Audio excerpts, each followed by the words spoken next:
When you think about a sorcerer, what do you think about? You think about that innate magic deep within you, that powerful experience that is erupting out. Somebody who has had magic that is infected or is entwined with their very DNA to the point where they can't escape it. Somebody who is magic. And most of the time when we see these types of characters, they're usually just a regular person who has been exposed to something that they shouldn't have. Maybe they were dragged through a different plane of existence, or maybe they have experienced an extraplanar deity that has given them these powers. The point is, sorcerers almost always are this experience of being fully magical, whether being given it or being cursed by it. That being said, I think that sorcerers are horrifically underutilized for the type of stories that they can tell. Many times when we look at the mechanics of characters in D&D, that's what we see, the mechanics, and that's not surprising. If you look at a barbarian, you're gonna look at rage and what it can do for you. It lets you deal more damage, it lets you be tankier, great, that's what it's supposed to. But many times the more interesting things is what lies underneath the mechanics, the stories that could be told on top of the mechanics. And rage really is the easiest example I can use for that, because obviously we look at rage as a mechanic, but also why does our character get angry? But when it comes to a sorcerer,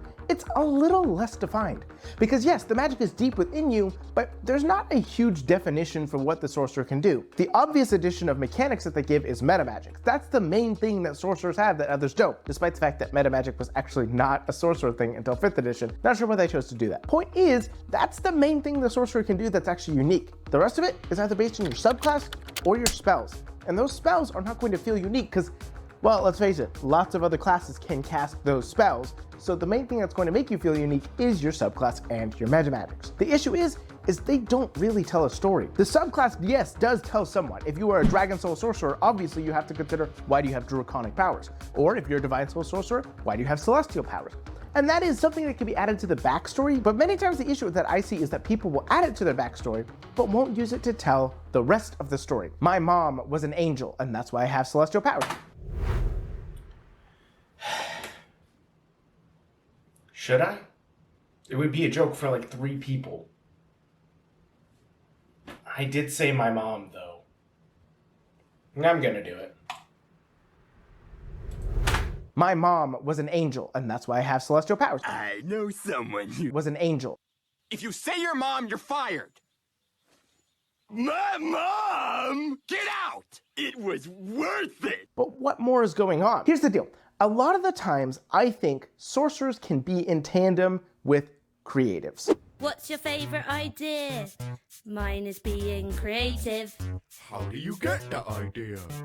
I just try to think creatively. Now, I know when you think of a creative, the class that comes to mind is Bard, because, well, Bard is kind of ingrained in that, right? That's what the Bard does. But let me explain it like this. Consider you're somebody who feels like you have a talent deep within you. Like you have something you know that you're good at, but you don't feel like you can ever actually use. You feel like you're constantly waiting for a chance to let that out, to do something with it, to actually be able to experience it, but you just can't. Maybe you're really good at singing, and you oftentimes fantasize about going on one of those singing shows. Or maybe you constantly consider about what if you were actually a performer? Could you actually do that if you threw into it? Maybe you're amazing at acting, and you really wish that you had the chance to actually just act, instead of constantly wondering in the back of your head if you were ever going to be able to do anything with that. That is the type of story I feel the sorcerer is amazing at telling.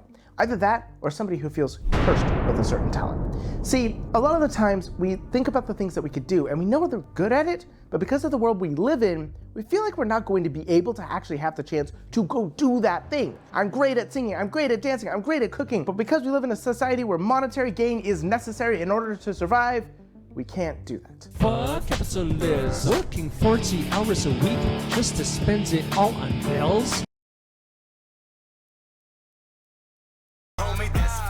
In the same way, I feel like a sorcerer does a great job of telling that kind of story. Imagine you're somebody with a massive magical power deep within you. Something incredible, but you don't feel like you can ever actually experience it because the one thing you would actually use it for is adventuring. And adventuring is something that is not easy to do or get into.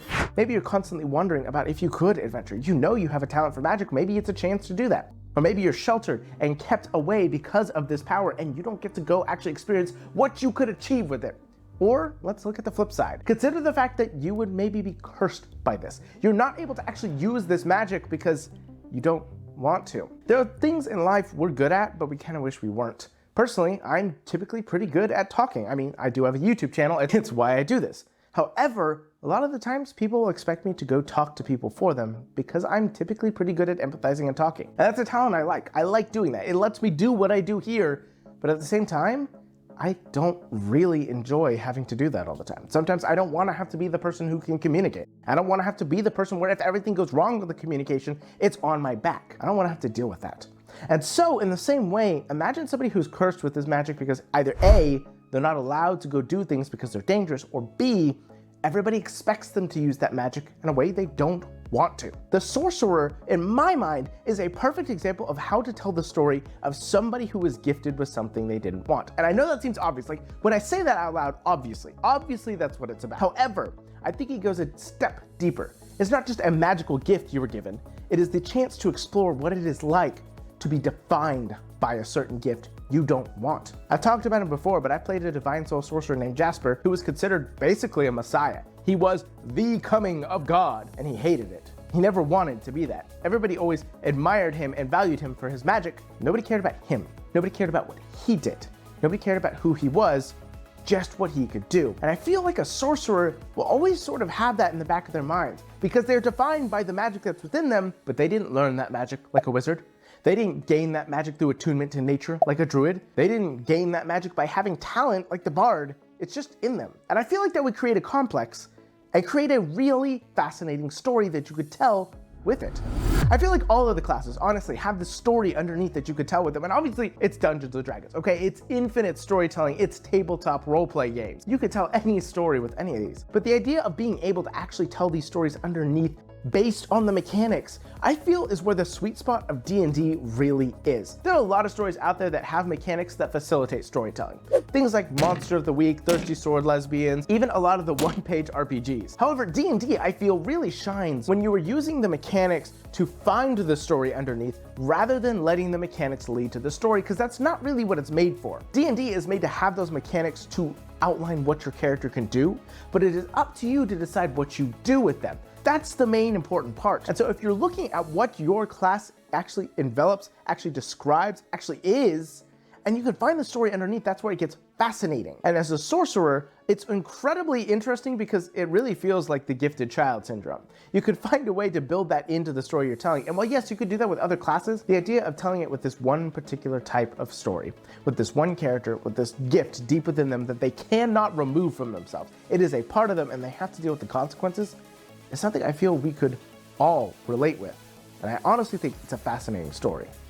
A huge thank you to the YouTube members, without which this video wouldn't have been possible. An extra special shout out to BKBW, Corey Wood, Big D the Cool Guy, Ace Pizza Guy 22, Stormsaw, Emily Mares, and Agile Monk for subscribing at the Role Slayer tier.